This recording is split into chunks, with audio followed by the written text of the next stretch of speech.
said that now Cain has to go to exile.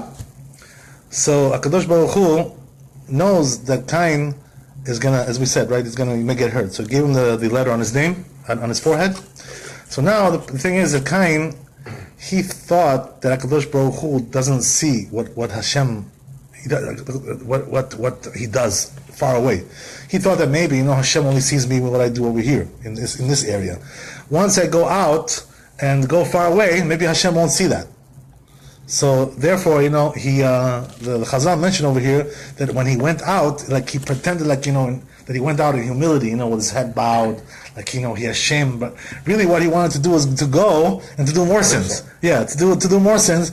He thought maybe, that now I'll go, like as if I'm ashamed, and then once I get out there, I'll do, whatever I want, and it'll be, we can go back to our old ways. So kind of didn't really do tshuva. That's what we're trying to say, right? He didn't really do tshuva. He just thought that maybe now he could get away with things better than he could before. He's going to go far away from God. There are people like this, that they make this mistake, that they think that if they go somewhere else, God's not going to find them anymore. So they can do maybe something, more sins in a different place. They try to go over here, over there. This is what happened with Yonah, right? Yonah, this is what we read on Yom Kippur, the Haftarah that we read, that they always sell it for a lot of money over here, right? Everywhere they sell it for a lot of money. All the Sephardi shuls, that's what they do. That's how they get the revenue for the whole year, right? So they sell for $10,000, when they read Haftarah of Yonah. So what's the story over there? It says that Yonah, right, HaKadosh Baruch Hu, he was a prophet, Yonah. So what happened was that HaKadosh Baruch Hu came to him and said, listen, I want you to go in prophecy in a town called Nineveh, which is in Ashur, in Iraq, in Babel. So he said, I want you to go prophecy over there that this town is going to be overturned. If they don't do tshuva, it's going to be overturned in 3 days. That means it's going to be finished. Right? So we're going to destroy that town. So he didn't want to go there. He had certain personal reasons that he wanted to go there. It was good reasons, but you cannot have any good reasons to refuse the command of Hashem. So he tried to get away. He tried to take a boat, to take a ship, and to go sail away from Eretz Israel. He thought maybe this way Hashem cannot catch him over there. But then what happened was HaKadosh Baruch Hu brought him back in the end. Right? He had a swish, a fish that came that swallowed him up. And he took him back to Eretz Israel, so it didn't really succeed. So that's exactly the point we're trying to say, that nobody can go away from HaKadosh Baruch Hu by changing his location. He's everywhere. He sees everything that everybody does. What time did that happen? What time was it? I'm sorry? Yonah, what time was it? Yonah was in the time of the first temple. The truth is, right, that most of the prophets were in the time of the first temple, because the prophecy after the first temple, it pretty much ceased. Pretty much in the second temple, there was a couple of prophets in the beginning, and then it totally vanished, the prophecy. And there's reason for that, right? Why did the prophecy vanish? The reason is because it's a whole story that's brought down in the Talmud. That at the end of the first temple, the big rabbis, what they saw, right? They saw that, nobody can resist the Yetzer Hara that was in the first temple. The Yetzer Hara was too big. The evil inclination was too big. Why was it too big? Because there was a very big evil inclination to do idolatry, to do avodah zarah, And this was something that they could not resist from doing. The temptation was too great. So therefore, the Chachamim saw this, and they saw that this is what destroyed the first temple, that they couldn't resist this great Yetzer Hara. So what they did was they made a certain, a ritual that they did, some kind of a prayer ritual.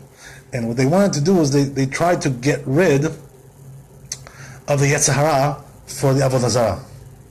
They prayed to HaKadosh Baruch Hu that they should get rid of that.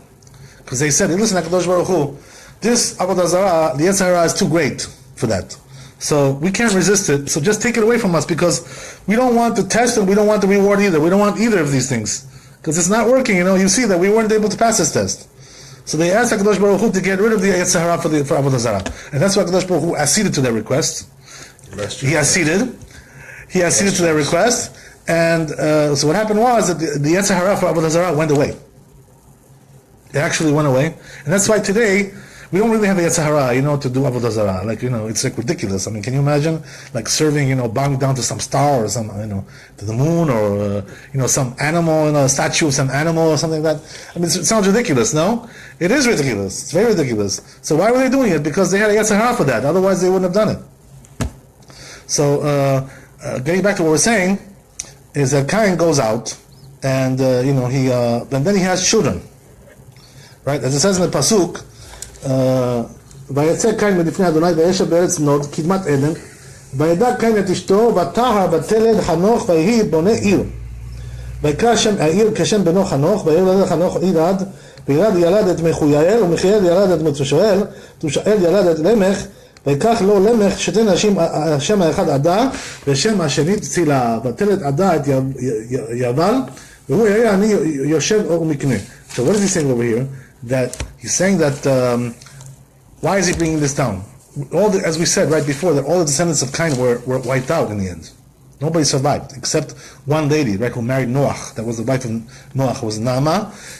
That was the only descendant of Cain that survived, and all the other descendants were wiped out because of the sin. Did he have any children? Did he have time? Abel.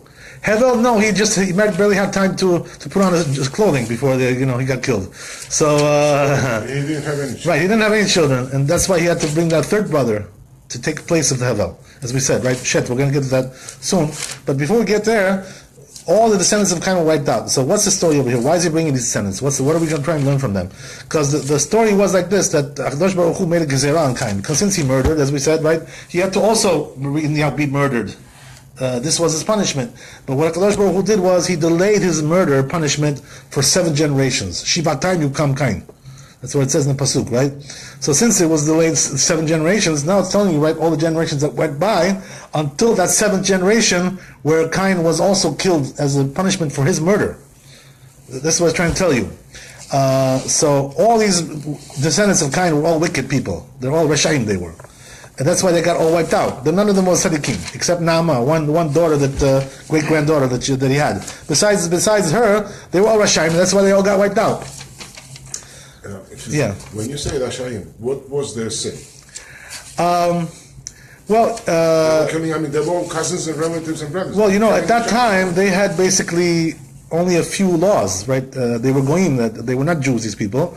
So they only had 6 laws, basically, they were commanded to do. And, the biggest sins that they were doing, the Chazal relate, is Avodah Zarah, idol worship. And the theft, they were stealing a lot. There was a lot of theft going on. And also murder, right? These were the cardinal sins that were going on. And this was the biggest problem that they had in that generation. These 3 things were, they the were main... brothers and sisters, so they were just killing each other. Yeah, right. But they multiplied very fast. They multiplied very fast, and very soon, what happened was that there was a lot of people in the world. We're talking about hundreds of thousands and probably millions of people there were. So, how is that? They multiplied miraculously, as you see, right? That as we see in the generation of the Midbar of Egypt, that the Jews were multiplying over there miraculously, like they were having 6 children every pregnancy, 6 children, 6 tuplets, 10 children, 12 children. So they were it was very fast, and that's why they multiplied. And then, I'm sorry, you were going to ask us something. These hundreds of thousands of people were born within this 7th generation. Yeah, actually, it was altogether it was 10 generations, right? Until the flood came, right? Until the flood came, it was 10 generations. So what we're saying is that, but the 7th generation was important in the sense that now Cain is going to get retribution for his murder. So that's what happened. So it's telling you the story how it happened, right? It's a very strange, odd story, but it's true. So it says right that there was one of his descendants, great-grandson, was Lemech, right? Lemech was the great-grandson of Cain. So he took 2 wives, it says, right? Ada and Sila. So what do I care about this? They took 2 wives. What's the big thing here? But it's coming to teach you something, right? The Chazal telling you here a story. It's interesting, right? That in those times, the custom was apparently that they were taking 2 wives, every man, 2 or more, right? And the reason was because one, they wanted her, for pregnancy and birth, to have children, and the other one was to be like a attractive girlfriend, beautiful, made up and dressed, everything, very, very, very attractive. So one was for this and one was for that. You understand? So what they used to do is that the Chazal say that they had this strange thing where one of them would be like a girlfriend, very attractive and beautiful, and the other one would be sitting in the house, and ugly, not dressed up, not putting on makeup, and just having children, like a litter box, basically what just to have children. Yeah, exactly. So it's very strange, they had like one designated for this and one designated for that. That's the way it was in those days. So that's why it tells you here, right? There was Ada and there was Sila, to explain to you this idea. So it tells you also that they had children. By the way, it says that both of them had children. So how is it that if that's the case, right, that one of them was only for beauty and the other one was for children? How is it that they both had children? Probably what happened was that the contraception didn't work so good. Sometimes contraception fails. So they used to use contraception for that lady. They had a special drug that they used to take. Some kind of a natural drug, something, herbs, right, grass, whatever, some kind of thing. So they used to take that was like a bitter, some kind of herb they used to take, and that bitterness used to make her sterile, something like that. That's what they say. So sometimes contraception fails, as you know, right? You have doctors will tell you, go to gynecologists, they'll tell these full stories over there, how she took the pill or she took the IUD, whatever, and she still had children. Somehow, it failed. It happens all the time. It's very strange stories, by the way, that are told over about that. Even rabbis told me, very, very strange stories. Anyway, they thought they were foolproof, 100%, but it turns out it wasn't 100%. So they both had children, right? And one of them, it says, right, it tells you about these children. It says like this, right?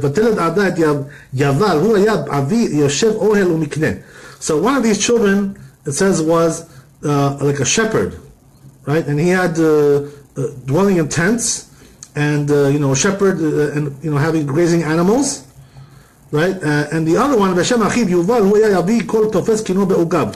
other one was like a musician, this guy, so he made all kinds of musical instruments, and started to play music and write songs and stuff like that. But the Chazal say that both of these boys, as you may think that this is like noble stuff. One is a farmer, the shepherd. The other one is the other one is a musician. So it's good. It's good to have this stuff in the world. You need this stuff, right? But they say that they both were doing both their jobs for avodah zarah, for idolatry. In other words, this one who was grazing his animals was bringing the animals to worship idols. He was bringing as offerings to idols. And this one also, who was writing his songs, was not writing the songs for God. He was writing the songs for idolatry also. So they both were wicked people. Because all the descendants of Cain were wicked, as we said. So they also were like this. That's what the Chazal say. That's how they explain it. So then it says, right, that Lemech. Now this Lemech guy, very interesting character. This guy. So what happens to him? It seems like this Lemech was like a big, strong guy, like very, very, very, very, very powerful guy. And what happens is like this, that one day he went out hunting. Lemech was Noah's father, right? I think there was a different Lemech that you're talking about. There's two different Lemechs there. Right, yes, that was two Lemechs there were. This guy I don't think is the father of Noah. Okay? There's one Lemech before him. Right. Yeah. So what happens is like this, that Lemech he liked to hunt. He was a hunter, So one day he went out with his son to hunt. And what happened was that Lemech, they say he was blind. So he needed his son to guide him to hunt, to tell him where to shoot and all that stuff, the arrow and everything. It's a funny story. It could be a movie out of this maybe. So he was hunting like that with his son. And what happened was that his son sees like something running through the forest, so he thinks it's like a deer or something. So he tells his father, "Okay, father, shoot now," So his father shoots, and turns out, right, they go to find, that deer or animal. It turns out that there was Cain, they thought there was an animal, but it was really Cain there. So Cain got killed by this accidental bow and arrow business over here. That's what happened. So when Lemech goes and sees that this is Cain he killed, which was his great-grandfather, So he was in shock. He was like totally upset. He said, "Oh my God, I killed my grandfather. Oy vavoy." So what he did was, out of his anger, he took his hands like this and made like a big clap. So they say that his son was standing there right in front of him, and when he made that clap, he clapped his head, he crushed his head, and he killed his son too. So he didn't see his son? He was blind. But he recognized Lemech? No, It was his also son told him. His son, His son told him that it was Lemech. right? In other words, Lemech, Cain. You're talking about Cain, right? That Lemech wanted to hunt, so His son told him that you just killed your grandfather. right. He killed right. Just now, so he says, "Oh my God!" So he does like this, and he crushed his son's head. So that day he killed two people. You understand? He killed his grandfather and he killed his son also. So this was like a big tragedy for him, obviously, So he comes home, and as we said, he's got two wives. So he tries to explain to them now, to justify what happened, because he's got to explain to them. He just killed two people in one day. It's amazing, it's a tragedy. So he comes to his wives and he says, "Listen, what can I do? This was like a big mistake I made over here. I didn't do it on purpose. You think what, I kill on purpose like that? I wouldn't kill anybody like that." So he says, "What can I do?" So he says, "You know what? God won't punish me so severely for this, because it was a mistake." Accident. Yeah, it was an accident. I mean, come on. So what he's trying to tell them is like, I'm not such a bad guy. Like, you shouldn't think about divorcing me or something, whatever. I'm not such a bad boy. I did it by accident. It was a mistake. Okay, so his wives, I guess, accepted what he told them, but obviously this was a big tragedy. So what Lemech decided to do was to now divorce his wives. Why? Because after thinking about what he did, he said, "You know what? It's like terrible. I know that there's a decree on Cain and his descendants, to be wiped out. So I see now it's beginning to take place already. So therefore, he said, you know what? Maybe it's just better if I shouldn't have children at all, because they're all going to die anyway. So what's the point of having children?" So what he did was he divorced his wives, and his wives got very upset. They didn't like this business, so they took him to court about this. So who was the judge? Adam Arishon, the first man, right? He was the only judge there. So they took him to Adam Arishon's court, and they discussed this matter. So so Adam Arishon hears the story, and the wives say, you think what he should divorce us because of this, because our descendants are going to be wiped out. Whatever's going to be then, it's going to be then. Now we're going to live like normal people. What can we do? We can't live for the future. Whatever's going to be in the future. We have to live for what is now. That's what he told them. Okay, so Adam Arishon hears this, hears the claim of the ladies, and he accepts it. So he says, Lemech, my dear son, they're right with what they're saying, these ladies. What do you care what's going to be, 500 years later? Now you got to make a family and have children. Whatever's going to be is going to be. What's it to you? Do your business. So once Lemech hears the verdict of Adam Rishon, and the ladies also hear it. So the ladies were smart. These ladies, his wives. So they said, wait a second, but weren't you the one who divorced your wife for 130 years? Because you didn't want to be with her after the sin of the snake and all that stuff. Remember we talked about this. So they said, if we have to go back to being married, all the more so you have to go back. What's it to you now to separate from your wife? Why were you separated from him for such a long time, from her? But they took him so they would not get divorced. Right. So they said, since you said we shouldn't get divorced, you also should go back to your wife. That's what they told him. It was a good idea, what they said. So they're smart ladies, So they told him like this. So what happened was Adam Rishon listened to them. And he took back his wife, Chava, and he went back and married her again. After 130 years of being separated from her. Can you imagine? So marries her back, and then once he marries her back, he has the third son, which is called Shet. Right. This is how it happened. So once they saw that Shet was a tzaddik, they saw that he was a good boy, so they were very happy, the parents, Adam and Chava, they said, now we see, right, what happened, that this was the reincarnation of Heva. So they were very happy about that. So once that happened, now they could have also children and offspring who are tzaddikim, who were meant to take Hevel's place, because Hevel was meant to have children, certain children, right? So this now was the substitute for, to have children. That was a vehicle that now they can have children through Hevel.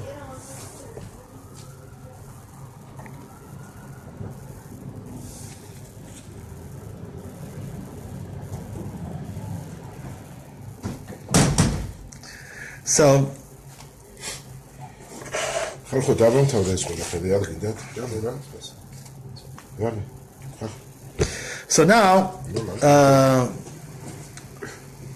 look what that's supposed to do. he's a real Georgian. I like it. Okay, so you know what happens when you go to a Georgian house, what they do to you. They won't let you out there if you don't eat 8 pounds of food. Okay, so what we're saying is like this. It's an amazing thing. Now, what happens is that Shet, though, has a child, and his name is Enosh, right?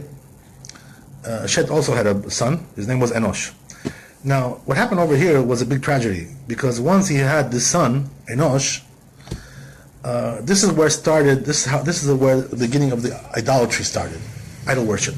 Until now, there was no idol worship at this point. But from Cain, it was also idol worship. It seems like the idol worship started here. In other words, what we said, that there was also the other sins of murder and theft, right? That was all the time.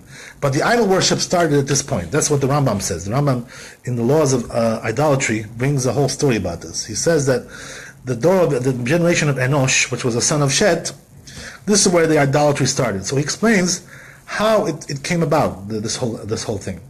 What happened was, says the Rambam, that everybody at that point, before that, knew that God was one, and He created the world, and everything came from Him. So they had no reason to worship any other deities, any other gods, things like this. They knew that God had no partners and all kinds of things like this, like they believe today. Some people, he had some partners and sons and daughters and all kinds of things like this that share, the leadership with him. All these things. This is all nonsense. But what happened was that how did this come about? So it came about like this. So it says the Rambam that what happened was that the generation of Enosh was a very smart generation. They were very wise. They knew exactly how the world functioned. How did they know? Because HaKadosh Baruch Hu, when He created the world, He gave the whole Torah to Adam HaRishon. And that Torah is very deep stuff there, not just laws. We're talking about very deep, concepts of creation, how the world functions. So this also teaches you how the stars function, what happens with the stars, how the influence that they have on the world, and how everything is controlled by the influence of the stars. Because the medium that HaKadosh Baruch Hu uses to influence this world is the stars. In other words, there's angels that are, in charge of the stars, and so they carry on the decree of God through the stars, and the stars have influence on us, and that's how the decree comes to this world in many cases. So there's no direct interaction with angels and people? Actually, sometimes there is. It's true, like what you're saying. But the day-to-day running of the world, like the nature, how, just the daily functioning of the world is done through the stars. It's done through the medium of the stars. Even for Jews? So now they say that the Jews are above the Mazal. Right, exactly. So the Jews have like something which is called Hashgacha Pratit. What does that mean? It's like direct providence, private providence. That means that HaKadosh Baruch Hu looks at the Jews, every little thing, is like He decides on a daily basis. They get like a very special attention, the Jewish people, which is something that the Goyim don't get. The non-Jews don't get this. They're basically governed by the stars, more or less, and we're governed by direct providence, which is like very, very precise. And HaKadosh Baruch Hu looks at us, and He decides everything on a daily basis, on a minute basis, an hourly basis. Everything is like very, very close. Per individual. Right, per individual. Every individual has his own providence.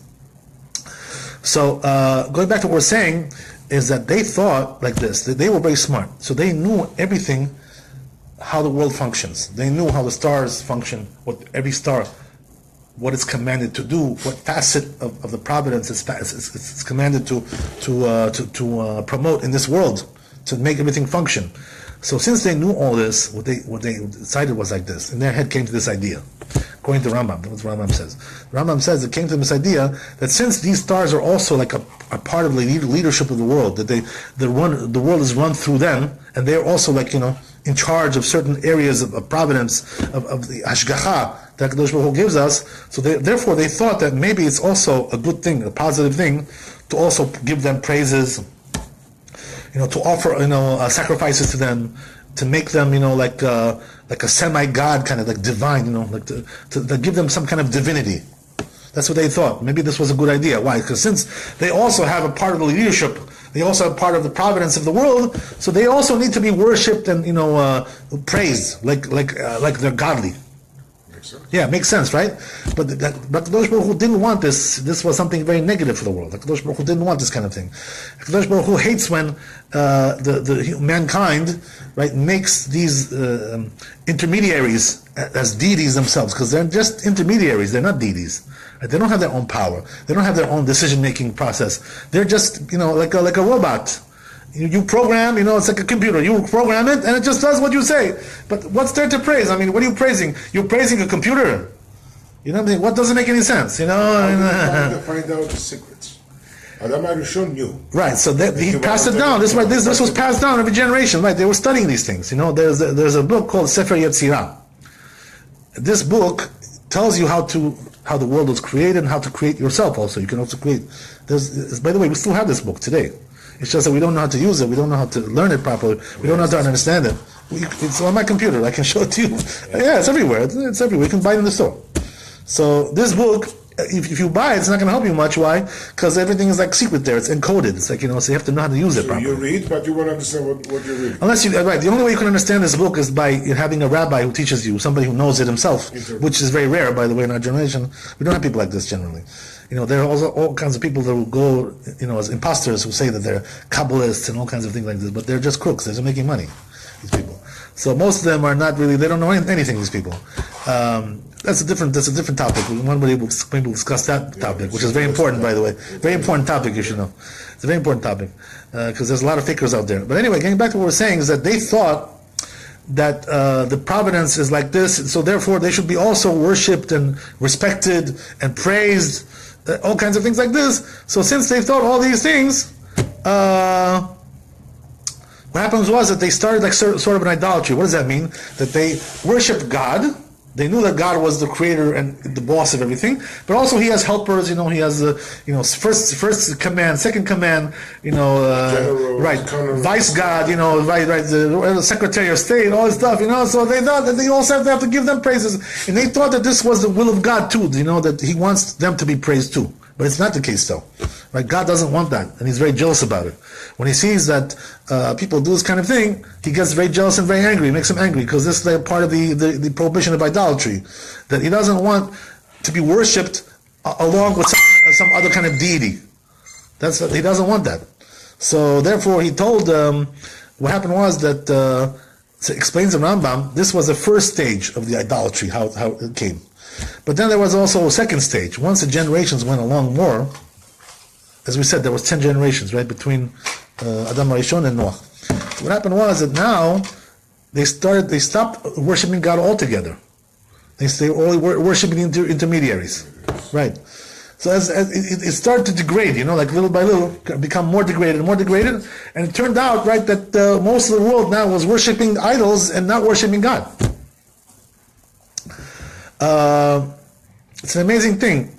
So Kadosh Baruch Hu was very angry about that. This is what happened.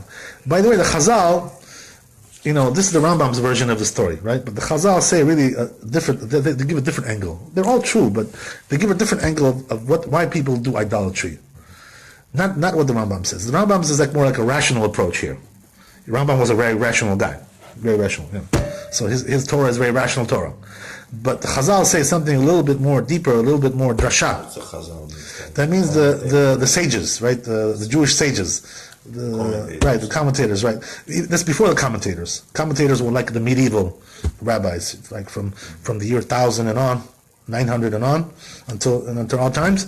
But these was like the rabbis before that, the rabbis of the Talmud, the rabbis of the Mishnah, the rabbis of that's called the sages. That's Chazal. We call So Chazal. that's the first temple or the second temple? The Chazal. The Chazal is really the second temple, and also after the second temple a little bit, yeah, like a few hundred years after the second temple as well. So the Chazal say that they give a different angle on why people worship idols. Not the same angle of them as the Rambam. What they say is that people really worship idols. People really know that idolatry is false. Nobody is that stupid. They really thinks, that you should be worshiping a sheep or a cow or like they do in India or whatever it is. All these things. It's ridiculous. I mean, what kind of person with a half a brain would think such a thing like that?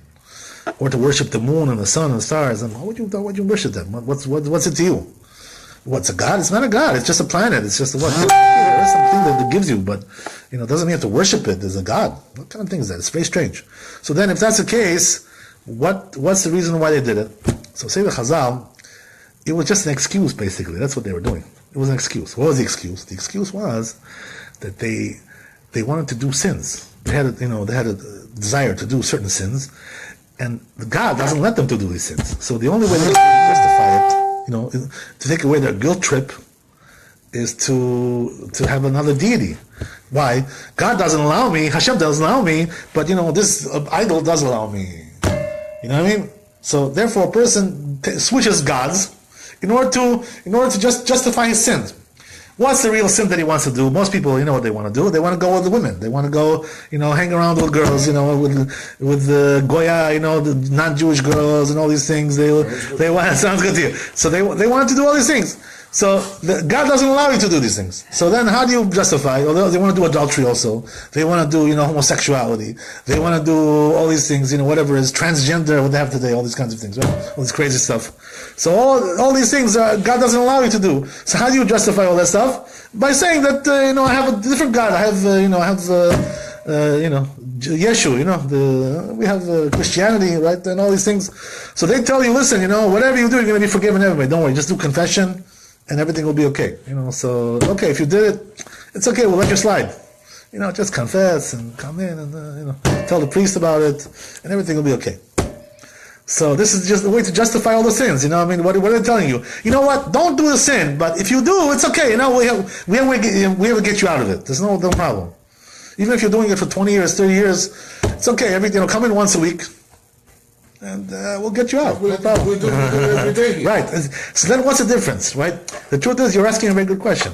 If that's the case, right, that we also do confession. Twice a day. Right, we do it twice a day, we do it. The Sephardim, right? The Sephardim do it. Ashkenazim don't do.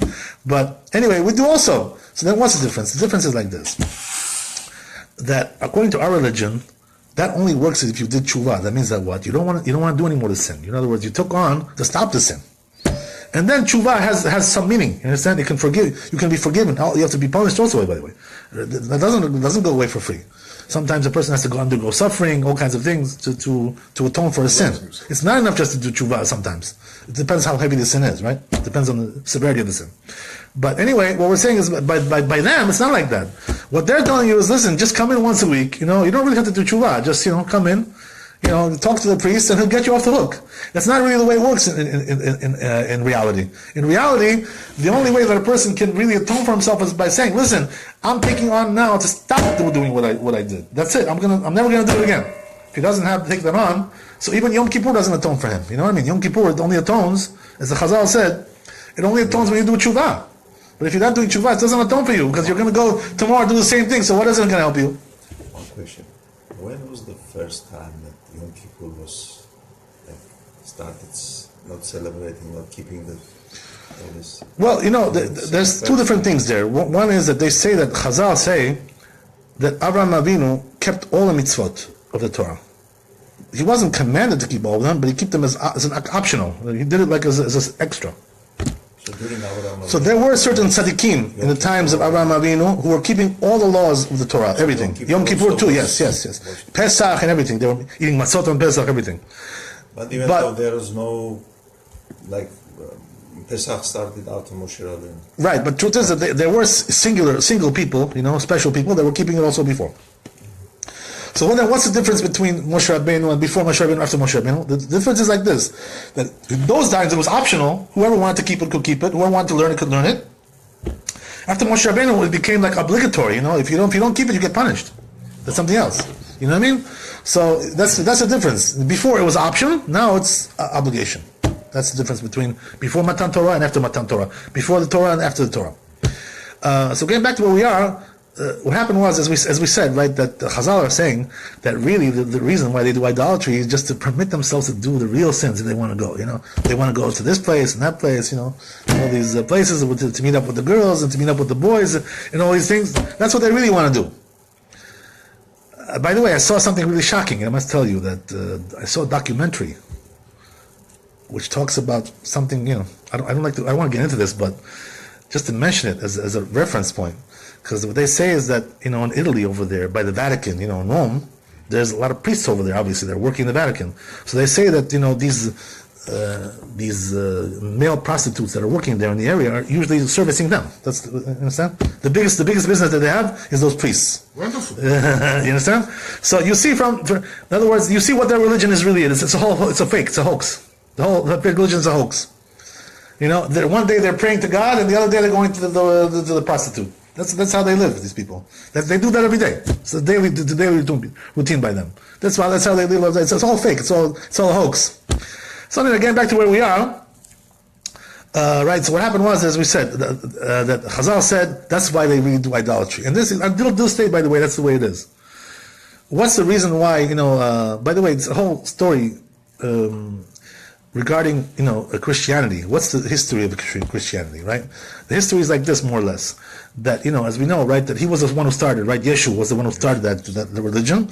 But then what happened was that it was being followed by a certain group of Jews, for a few generations. Right, they were all Jews. And then what happened was that there was a point where it spread into the Roman Empire. How does that happen? That there was one of the Caesars. Well, the Roman Empire was Constantine. Right, that was like later on, yes. Before the destruction of the Roman Empire, not far before destruction. So what happened was Constantine.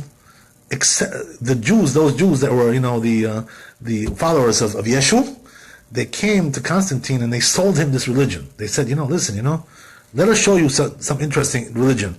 Why don't you take this on to your empire, and everything's going to be good for you. What does that mean? That before that, the Roman Empire was like an idolatrous empire. They had many gods, this god and that god, this star and this animal and all kinds of stuff. The Roman Empire was like a nation of many gods. So Constantine didn't like this. This is why he was looking for something new. You know why? Because they say that he had a big problem. His problem was like this, that many people in the Roman Empire were taking on Judaism. They were getting interested in Judaism, eating kosher, putting on tefillin, all kinds of things like this. So Constantine saw this, that this was becoming like a big fad in Rome, that the people were like taking on Jewish customs, not Jews. So he didn't like that. Right? He didn't want his empire to turn into a Jewish empire. He didn't want that. He wanted to stay wicked. He was a wicked man, so they wanted to continue his wicked ways. So what happened was that he was looking for a religion to combat Judaism. Like ward it off, because the idolatry was becoming ridiculous. Nobody believed that anymore. It was like ridiculous. Everybody knew that it was all false and nonsense. So therefore, he wanted something to combat Judaism in order to stop it. So that's why he took on Christianity. That's the reason why he took it, because he knew that once they sold it to him over there, these guys who came from Israel, these Jews, these Christian Jews, they came and they told him, they said, you want like a real good solution for your problem? This is what you got to take, because this way, like they're gonna think like they're kind of Jewish, because it's like it has Jewish roots, this religion. You know what I mean? It's kind of like Jewish, but it's not really Judaism, because it absolves you from everything. You can do whatever you want. So it's pretty good, it's nice deal. You think you're Jewish, but you're really not. So it's like a nice hoax. Several times you mentioned that religion allows you to do whatever you want. Yeah. And that's not true. Okay, so what do you say? What I'm telling you is like this. You see, it doesn't allow you to do whatever you want. What I'm saying is like this. They tell you, try to be a good boy, but if you're not, it's okay. We'll let you go. You understand? That's what they're telling you. So that's basically telling you to do whatever you want. You understand? Why? Because in the back of your head, that if something happens, you got insurance. You're backed. You understand? It also tells me not to steal. Right. Not to kill. Right. But if you did, you're okay. Just come and confess. And that's what they do. You understand? These people, what they do is they take advantage of that clause, the exit clause. You understand? They take advantage of the exit clause, then they come out like that. You understand? That's all that they do. That's what they do. So basically, it's like a shady back door. You can get out from there. You know what I mean? It's like that's the way it is by them. If you say so. Let's argue about it. Okay, so let's go on. So as we said, the world. Don't misunderstand me. I understand. I understand. Religion, but. So that's exactly what happened. So the world, because of that, right, got degraded into idolatry. Okay. And so once HaKadosh Baruch Hu saw that, the Chazal say, right, he brought like a flood and it flooded 1/3 of the world and destroyed 1/3 of the world was wiped out. Right there. Yeah, right there. That was the one. first flood. In the generation of Enosh, right, who was a son of Shet. And the bad thing is that they say the Chazal that they didn't learn from that. Instead of learning the lesson from that, the Kadosh Baruch Hu punished them. They didn't learn the lesson, and they went back and started to do sin more and more and more and more and more, and it became more unbearable. That generation came from Chet. From Shet, right.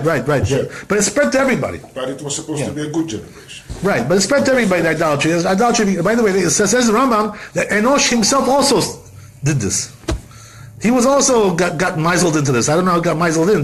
He was a son of Shet, but he got misled in. That's what happens, by the way, sometimes. Sometimes the father is a tzaddik and the son is a rasha, It happens, right? So that's exactly what happened.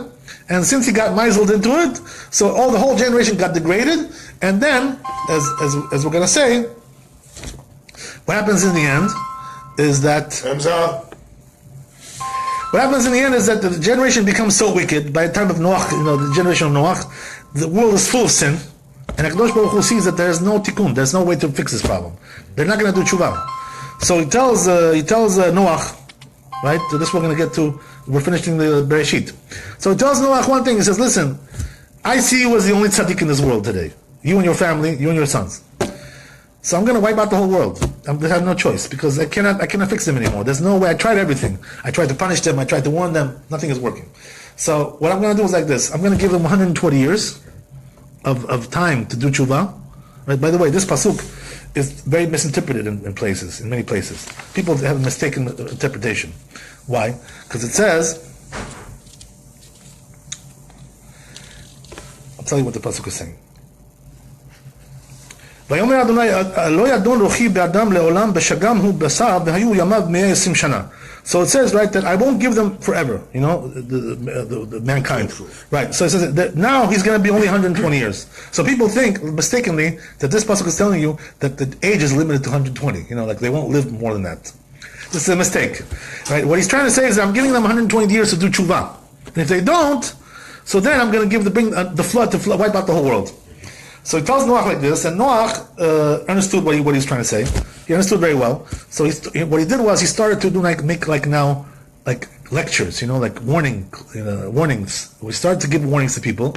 He making crowds, gathering crowds, and saying, giving them musar, telling them, listen, the sins are becoming very great, and the world is going to be wiped out. You only have 120 years. You better do tshuva. And he was doing this all the time. And he started to build the ark little by little.